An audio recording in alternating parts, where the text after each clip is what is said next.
Nabi seharian, habis itu pulang kampung. Ya, banyak yang seperti itu kan. Pulang ke kampungnya, ke negerinya masing-masing. Terus nggak ketemu Nabi lagi sampai Nabi wafat. Terbaik, iya. Terbaik. Ya. Karena apa? Karena kita tidak mungkin menentang sabda Nabi kan. Khairun nas qarni thumma alladhina yalunahum thumma alladhina yalunahum. Sebaik-baik manusia adalah yang sezaman denganku. Maksudnya sebaik-baik kaum muslimin adalah yang sezaman denganku. Kemudian setelah itu, kemudian setelah itu. Berarti ada 3. Apa? Sahabat, kemudian tabi'in, satu lagi atba'ut tabi'in. Sahabat yang bertemu langsung dengan Nabi alaihi salatu wassalam. Tabi'in tidak bertemu dengan Nabi, tapi bertemu dengan sahabat. Atba'ut tabi'in tidak bertemu dengan sahabat, tapi bertemu dengan tabi'in. Ini 3 generasi terbaik yang disebut dengan generasi salaf. 220 hijrah kira-kira. Dari mulai 110 atau 111, kemudian 170, kemudian 220. Habis. Setelah 220 sudah tidak ada tabi'in, atba'ut tabi'in lagi, apalagi tabi'in, apalagi sahabat. Dan sudah lewat generasi salaf. Maka diganti menjadi generasi khalaf. Secara zaman, secara waktu. Adapun secara pemahaman, akidah, manhaj sampai hari ini. Bahkan sampai nanti Imam Mahdi bertemu dengan Nabi Isa. Sampai Nabi Isa membunuh Dajjal. Itu justru kaum muslimin mayoritas salaf. Secara pemahaman, secara akidah, secara manhaj, secara tauhid. Adapun secara waktu 220 hijrah kira-kira sudah selesai. Ya. Ada syubhat waktu itu. Jadi begini.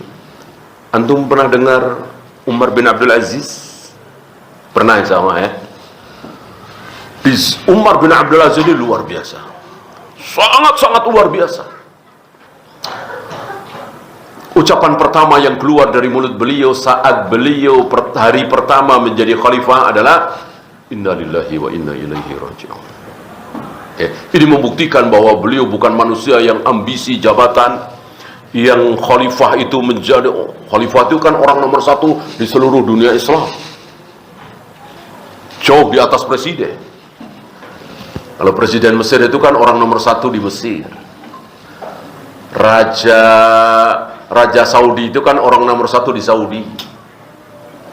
Raja Yordan ya orang nomor 1 di Yordan. Presiden Indonesia ya orang nomor 1 di Indonesia. Ini orang nomor 1 di seluruh dunia Islam. Nomor 1. Gitu.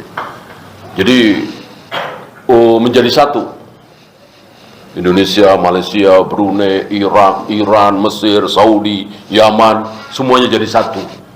Dulu ya, Indonesia nggak masuk ya. Dulu pernah terjadi seperti itu.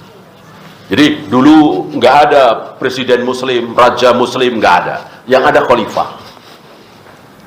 Dulu itu. Nah, salah satu khalifah adalah Umar bin Abdul Aziz. Umar bin Abdul Aziz ini luar biasa. Ilmunya, ketakwaannya, keadilannya.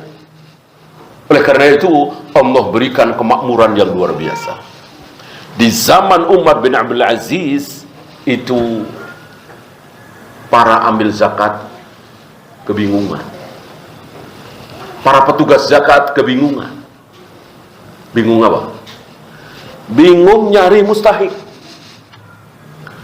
Bingung nyari fakir, miskin, mu'alaf, inusabil, ghorim. Orang-orang yang berhak menerima zakat bingung. Sulit ditemui. Pada hari itu kaum muslimin luar biasa makmur kaya raya. Sementara harta di Baitul Mal, harta zakat numpuk-numpuk. Para amil zakat bingung mau disalurkan kemana. Mencari fakir, miskin, sulit sekali.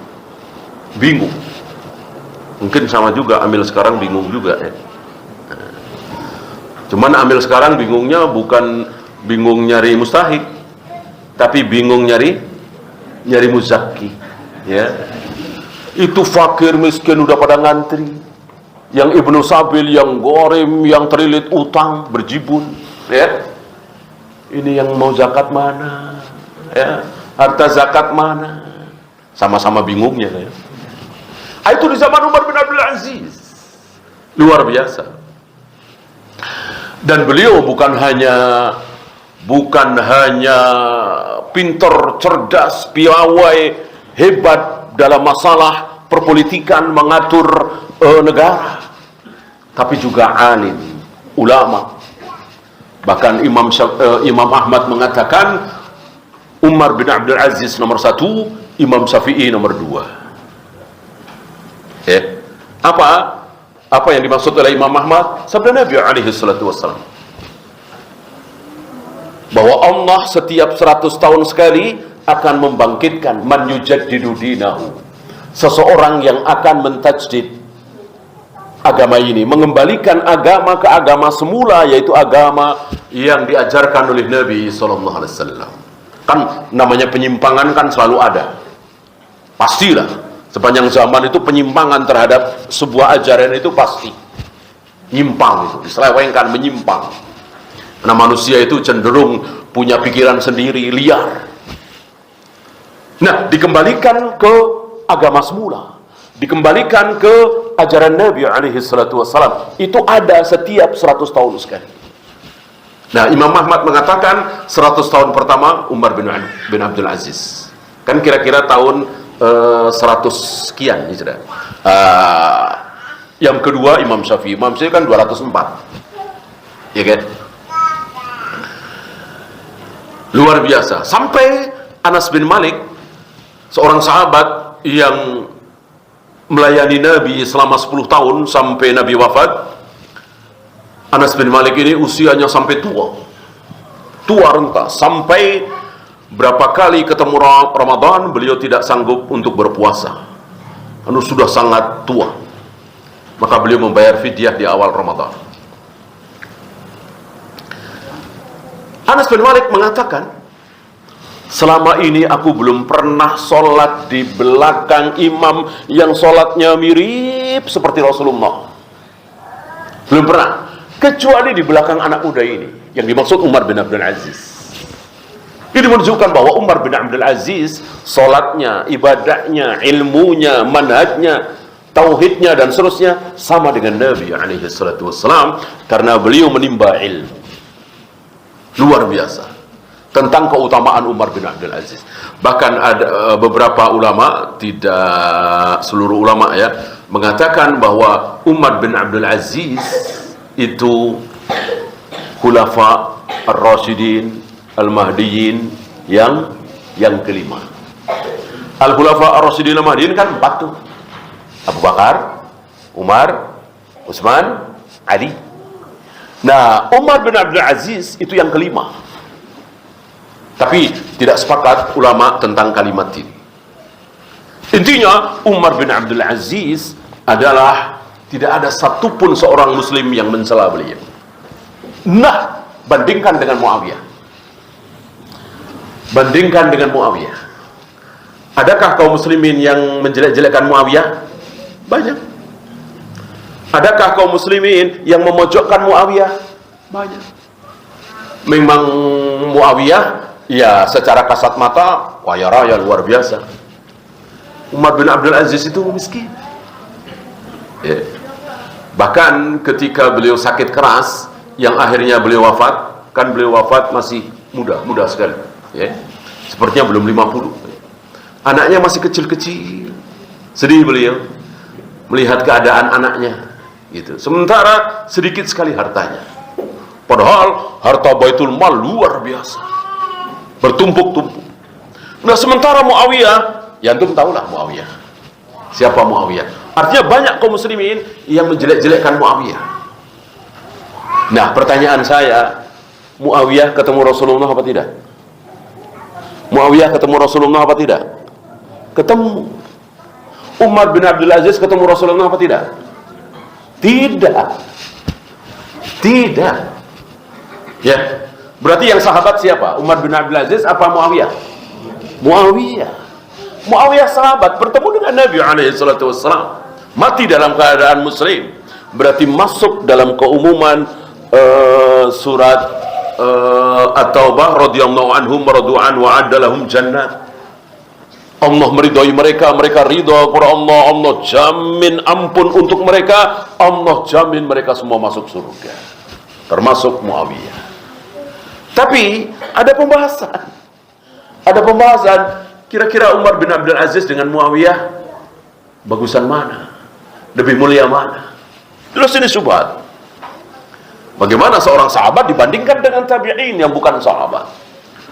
Disinilah tampil seorang ulama, tampil beberapa ulama yang mengatakan, wallahi demi Allah, seandainya Muawiyah naik kuda, kemudian kudanya ini menerbangkan debu, wallahi debu itu lebih mulia dari Umar bin Abdul Aziz. Ini istilahnya sigot mubalaghah, kata yang bersangatan. Ada dalam beberapa bahasa, termasuk bahasa kita mungkin, yang kata bersangatan. Bahasa itu tidak salah, ya. Tapi kalau dipikir-pikir seperti salah. Ya tadi salah. Masuk debu lebih mulia dari Umar bin Abdul Aziz? Apa artinya debu kan? Tapi sigot mubalaghah ini dalam rangka membungkam, tidak mungkin ada seorang tabi'in yang derajatnya menyamai sahabat, nggak mungkin. Nabi kan sudah bersabda, khairun nas qarni, tsumma alladziina yalunahum, tsumma alladziina yalunahum. Sebaik-baik kaum muslimin adalah yang hidup sezaman denganku, yaitu para sahabat, kemudian setelah itu, kemudian setelah itu, kemudian tabi'in, kemudian atba'ut tabi'in. Siapapun tabi'in paling mulia tidak akan menyamai sahabat yang paling rendah. Kenapa? Dalil sabda Nabi alaihi salatu wassalam. Dan begitulah manusia itu. Semakin kesini semakin memburuk, semakin kesini semakin memburuk, semakin kesini semakin memburuk. La ya'ti 'alan nasi zamanun, tidak datang satu masa, satu zaman kepada manusia kecuali zaman itu pasti lebih buruk dari sebelumnya. Gitu. Pasti lebih buruk, nggak mungkin lebih baik. Tapi ini ukuran dunia. Istilah kita sekup internasional, bukan nasional, apalagi kabupaten, apalagi kecamatan. Gitu. Artinya kecamatan kita ini tahun 2000 sedikit sekali yang kenal sunnah. 2005 mulai banyak. 2010 lebih banyak lagi. 2020 sangat banyak. Kan membaik. Apakah bertentangan dengan hadis tadi? Tidak. Karena sekup kecamatan atau kelurahan atau kabupaten atau negara. Ya misalnya negeri kita ini, antum bisa lihatlah dalam masalah muslimah pakai jilbab, bagusan sekarang apa tahun 90-an? Antum bisa jawab, bagusan sekarang. Tahun 90-an apalagi 80-an,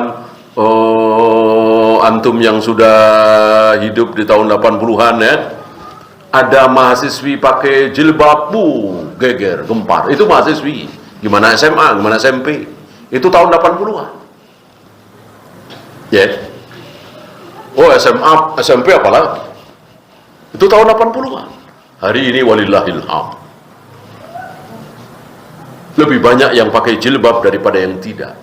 Padahal bukan sekolah Islam. Saya ngalami sendiri itu, sanawiyah kan jelas sekolah Islam ya. Tapi yang pakai jilbab ya enggak. Padahal namanya sanawiyah. Itu tahun 80-an. Berarti kan membaik. Berarti bertentangan dengan hadis tadi? Enggak. Kan hadis tadi sekup internasional. Untuk satu negara, untuk satu provinsi, untuk satu kabupaten, satu kecamatan, kelurahan, ya tidak. Gitu ya. Nah, kembali kepada sabda Nabi alaihi salatu wassalam, bahwa manusia terbaik, kaum muslimin terbaik adalah yang hidup di zaman Nabi sallallahu alaihi wasallam. Kenapa dikatakan terbaik? Yang bikin kaum muslimin menjadi baik hari itu apa? Tidak terkena syubhat. Tidak ada syubhat. Tidak ada aliran sesat. Tidak ada keburukan dianggap baik, kebaikan dianggap buruk. Itu di zaman Nabi SAW. Ya. Maka ketika Nabi masih hidup, ada nggak orang Asy'ariyah? Aliran Asy'ariyah ada nggak ketika Nabi masih hidup? Nggak ada. Maturidiyah? Nggak ada. Jahmiyah, Jabariyah, Rafidhah, Syiah, Qadariyah, Mu'tazilah? Nggak ada. Seluruh kaum muslimin ketika Nabi masih hidup adalah Ahlus Sunnah wal Jamaah. Atau istilah lainnya Al-Firqatun Najiyah. Atau istilah lainnya At-Taifatul Mansurah. Atau istilah lainnya Al-Ghuraba. Atau istilah lainnya As-Salaf. Salafi. Salaf itu keadaannya, Salafi itu orangnya. Ya. Arab itu negaranya. Kalau orang Arab, Arabi. Indonesia itu negaranya. Orang Indonesia, Indonesiyi. Kan begitu. Orang Salaf, Salafi. Siapa yang pertama ngaku sebagai orang salaf? Nabi alaihi salatu wassalam. Beberapa hari sebelum beliau wafat, beliau pernah mengatakan kepada putri beliau, Fatimah, khairus salafi laki ana. Sebaik-baik orang salafi adalah aku. Kata Nabi alaihi salatu wassalam. Nama lain dari Ahlus Sunnah wal Jamaah. Ya, Nabi wafat. Nabi wafat. Kaum muslimin dipimpin oleh Abu Bakar. 2 tahun kira-kira Abu Bakar memimpin kaum muslimin. Berubahkah? Tidak. Keadaan masih sama. Maksudnya sama-sama belum ada aliran sesat. Sama-sama belum ada syubhat. Sama-sama belum ada fitnah. Kalau sama persis nggak mungkin. Tentu lebih baik zaman Nabi daripada zaman Abu Bakar. Karena di zaman Nabi kan Jibril sering datang membawa wahyu. Kalau ada permasalahan apa-apa, jawabnya dari langit. Gitu. Coba seandainya peristiwa Aisyah naik unta di malam yang gelap gulita, unta itu dituntun oleh Sofwan bin Al-Mu'attal, cuman beliau berdua, sementara Rasul dan para sahabat jauh di depan. Panjang cerita ini ya. Kemudian setelah itu ada tuduhan bahwa tidak mungkin seorang laki dan perempuan di malam yang gelap gulita berdua-dua nggak ngapa-ngapain, langsung dituduh. Ya, coba seandainya kejadian itu Rasul sudah wafat, seandainya kejadian itu wahyu sudah putus, seandainya kejadian itu Al-Quran sudah tidak turun lagi, habis Aisyah sampai hari ini, sampai hari kiamat. Ya, alhamdulillah kejadian itu wahyu belum putus, Rasul masih hidup, Jibril masih naik turun antara langit dengan bumi membawa wahyu. Maka turun wahyu di surat An-Nur menyatakan bahwa Aisyah bersih dari tuduhan. Yang menyatakan Allah Rabbul Alamin di surat An-Nur. Mana ada yang tidak percaya? Itulah zaman wahyu. Nah, ketika Nabi wafat, wahyu sudah putus. Tentu zaman Abu Bakar tadi tidak sebaik zaman Nabi, tapi setidaknya belum ada syubhat, belum ada aliran sesat, belum ada bid'ah. Gitu. 2 tahun kira-kira Abu Bakar wafat, akhirnya kaum muslimin Abu Bakar digantikan oleh Umar bin Al-Khattab sebagai khalifah. Berapa tahun kira-kira? 10 tahun kira-kira. Kira-kira 10 tahun Umar memimpin kaum muslimin. Keadaan masih sama. Artinya belum ada orang Syiah, Rafidhah, Jahmiyah, Jabariyah, Asy'ariyah, Maturidiyah, Mu'tazilah, belum ada. seluruh kaum muslimin masih seperti di zaman Nabi, ahlus sunnah, al-firqatul najiyah, at-taifatul mansurah, al-ghuraba as-salam. Sampai Umar mengimami salat subuh. Salat subuh terakhir sekali beliau jadi imam. Setelah itu tidak pernah jadi imam lagi, karena di saat salat subuh itu beliau ditusuk dari belakang oleh seseorang yang sangat buruk sekali bernama Abu Lu'lu. Dan belakangan Abu Lu'lu ini dielu-elukan, disanjung-sanjung, dipuji-puji oleh siapa? Oleh Syiah Rafidhah. Ini luar biasa Syiah Rafidhah. Membunuh Umar. Yang Nabi katakan, seandainya ada Nabi lagi setelah aku, maka yang jadi Nabi adalah Umar. Dibunuh oleh Abu Lu'lu. Abu Lu'lu disanjung-sanjung, dipuja-puja. Bahkan salah satu doa mereka, ya Allah matikanlah aku bersama Abu Lu'lu. Inna lillahi wa inna ilaihi raji'un. Ini bodohnya orang-orang Syiah Rafidhah. Udah begitu ngaku Islam lagi. Kalau ngaku bukan Islam ya silahkan ya. Ini ngaku Islam, ngaku umat Nabi SAW, baca sholawat segala macam, tapi akidahnya rusak serusak-rusaknya. Itulah Syiah Rafidhah. Nah, ketika Umar terbunuh itu baru muncul syubhat. Setelah itu muncul syubhat, muncul aliran sesat, muncul firqah pertama kali di dunia Islam bernama Khawarij. Sebelum itu belum ada Khawarij. Baru muncul Khawarij setelah Umar terbunuh. Maka tepat sekali apa yang diriwayatkan oleh Abu Dzar, mengatakan Umar qaflul fitnah, dan ucapan ini Abu Dzar menirukan apa yang dari Nabi alaihi salatu wassalam. Umar qaflul fitnah, Umar itu gemboknya fitnah. Artinya selagi Umar masih hidup, fitnah itu masih digembok. Gitu. Antum masih ingat Sobir ini berusaha membuka-buka fitnah, ngotak-ngatik ayat wal adiyati dhabha wal muriyati qadha, dan seterusnya diotak-atik oleh orang bernama Sobir gini. Habis sama Umar. Betul-betul Umar menutup fitnah. Diikat Sobir dan hampir setiap hari dipukuli dengan pelepah kurma oleh Umar. Untuk memberikan pelajaran kepada Sobir dan yang lain, jangan macam-macam dengan Al-Quran. Jangan coba-coba berbicara tentang Al-Quran kalau nggak punya ilmu. Diam. Ya, para sahabat aja diam. Bal'adiyati dhabha, demi kuda perang yang lari terengah-engah menerjang pasukan, mengeluarkan percikan api. Itu kudanya siapa, di perang mana? Banyak para sahabat yang mengatakan wallahu a'lam. Nggak tahu juga apa-apa. Yang penting mengimani bahwa ayat itu turun dari Allah lewat Jibril alaihi salatu wassalam. Ini diotak-atik. Maka Umar marah, dicambuk, dipukul si Sobik ini oleh Umar. Ya.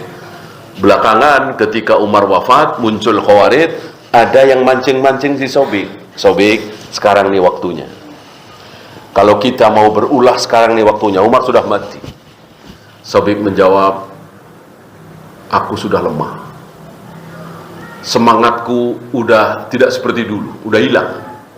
Dihilangkan oleh cambuknya Umar, pelepah kurmanya Umar.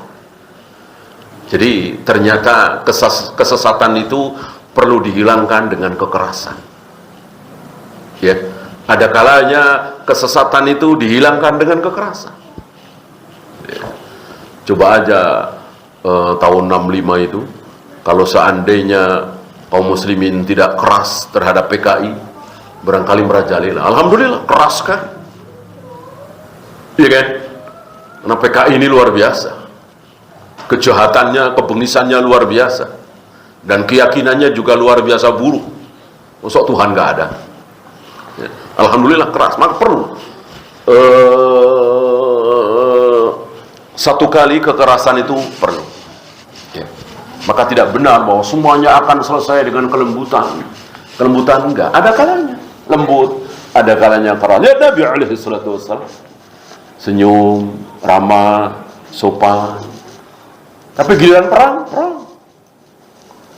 Beliau ikut memanggul senjata, beliau memakai baju besi, beliau memimpin pasukan perang secara langsung. Sementara ketika tidak sedang perang, ya senyum, lembut, ramah. Ya. Nah, apa kesesatan Khawarij?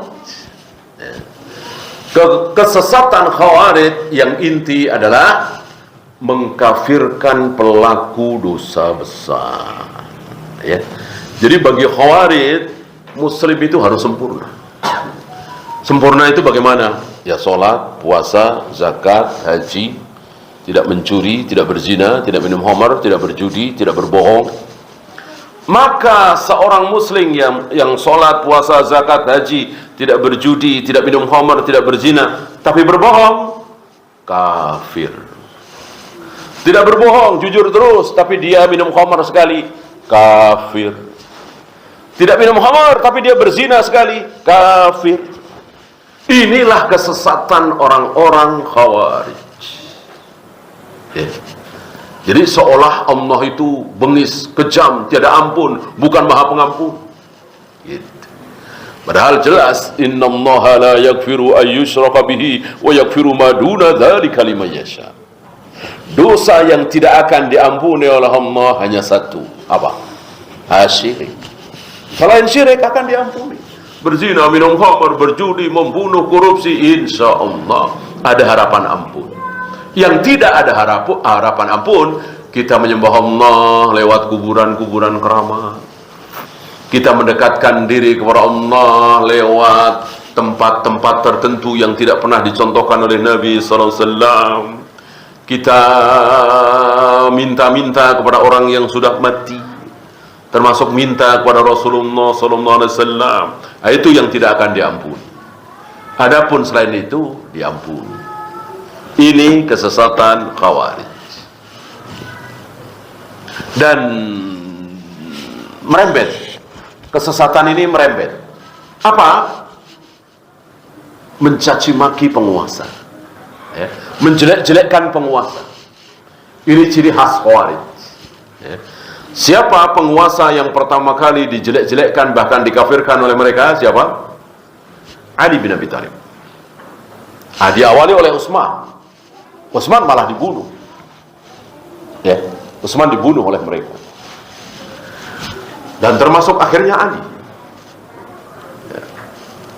Ini kesesatan yang luar biasa dari orang-orang Khawarij. Setelah Khawarij muncul siapa? Jadi ketika muncul Khawarij ini, setelah sebelumnya kaum muslimin satu kelompok, yaitu Ahlussunnah, itu terjadi di zaman tiga manusia tadi, Rasulullah, Abu Bakar, Umar. Ketika tiga manusia ini masih hidup, maka tidak ada satupun syubhat, tidak ada satupun yang bukan Ahlussunnah. Seluruh kaum muslimin Ahlussunnah. Nah, ketika Umar terbunuh tadi, kaum muslimin dipimpin oleh Utsman tadi, kaum muslimin pecah jadi dua. Kaum muslimin ada dua kelompok. Dua-duanya muslim. Ada dua kelompok. Apa dan apa? Apa dan apa? Ahlussunnah wal Jamaah dan Khawarij. Jadi dua. Tadinya cuma satu, Ahlussunnah. Begitu muncul Khawarij, akhirnya menjadi dua. Nah, setelah Khawarij ini muncul apa? Qadariyah. Apakah Qadariyah ini lebih buruk dari Khawarij? Jelas. Qadariyah lebih buruk dari Khawarij. Kalau Khawarij itu hanya membahas tentang manusia, yaitu seorang muslim yang sholat, yang puasa, yang zakat, yang haji, tapi minum khamar, tapi berjudi, dibahas oleh Khawarij, yaitu orang ini seperti ini, kafir. Orang Khawarij belum ngotak-ngatik sedikit pun tentang Ar-Rahmanu 'alal arsy istawa. Ma mana'aka an tasjuda lima khalaqtu biyadayya. Aku Allah bersemayam di atas arsy. Aku menciptakan Adam dengan kedua tanganku. Aku akan menggulung langit dengan tangan kananku. Aku menghadapkan wajahku ke wajah orang yang sedang salat. Aku turun ke langit dunia setiap sepertiga malam. Tentang kehendak Allah, tentang takdir Allah, belum diapa-apakan oleh orang-orang Khawarij. Orang-orang Khawarij kesalahannya hanya fokus tadi. Seorang muslim yang berbuat dosa besar, kafir. Nah, Qadariyah ini lebih buruk. Qadariyah sudah mulai merembet-rembet ke takdir Allah. Ya, bahwa takdir ini diketahui oleh Allah, betul. Tapi takdir tidak diciptakan oleh Allah. Nah, mulai ini Qadariyah, mulai merembet ke diri Allah. Qadariyah. Maka Qadariyah lebih buruk dari Khawarij. Karena Qadariyah membahas tentang Allah, Khawarij tidak. Artinya, apapun kata Allah tentang dirinya, Khawarij percaya. Apapun kata Nabi tentang Allah, Khawarij percaya. Qadariyah tidak. Sudah mulai merembet ke kehendak Allah, yaitu masalah takdir. Walaupun tentu mereka tidak mengatakan takdir nggak ada, coret. Rukun iman cuma 5, jangan 6. Takdir coret, enggak. Tetap mereka meyakini takdir itu ada. Tapi takdir itu ciptaan kita sendiri, bukan ciptaan Allah. Bahwa sudah diketahui oleh Allah, betul. Tapi itu ciptaan kita sendiri. Jelas ini salah. Nah, setelah Qadariyah, kita persingkat saja mengingat waktunya. Setelah Qadariyah, muncul yang lebih buruk lagi. Apa? Menolak semua sifat-sifat Allah. Apakah Allah bersemayam di atas arsy? Tidak.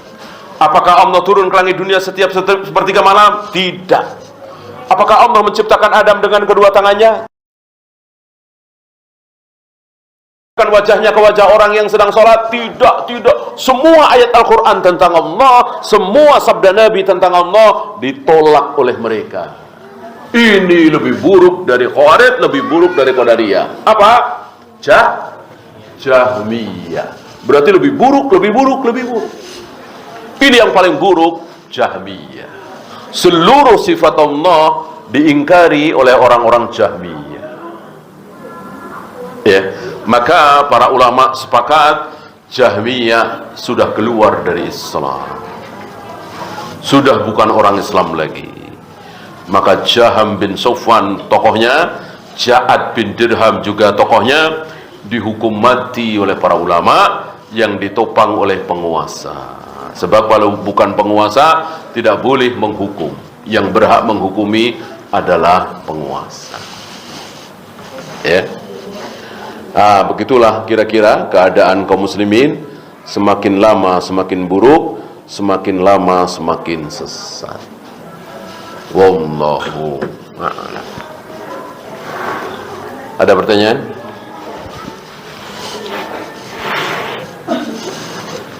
Kalau tidak ada, kita siap-siap sebentar lagi berbuka. Subhanakallahumma bihamdika asyhadu an la ilaha illa anta astaghfiruka wa atubu ilaik. Assalamualaikum warahmatullahi wabarakatuh.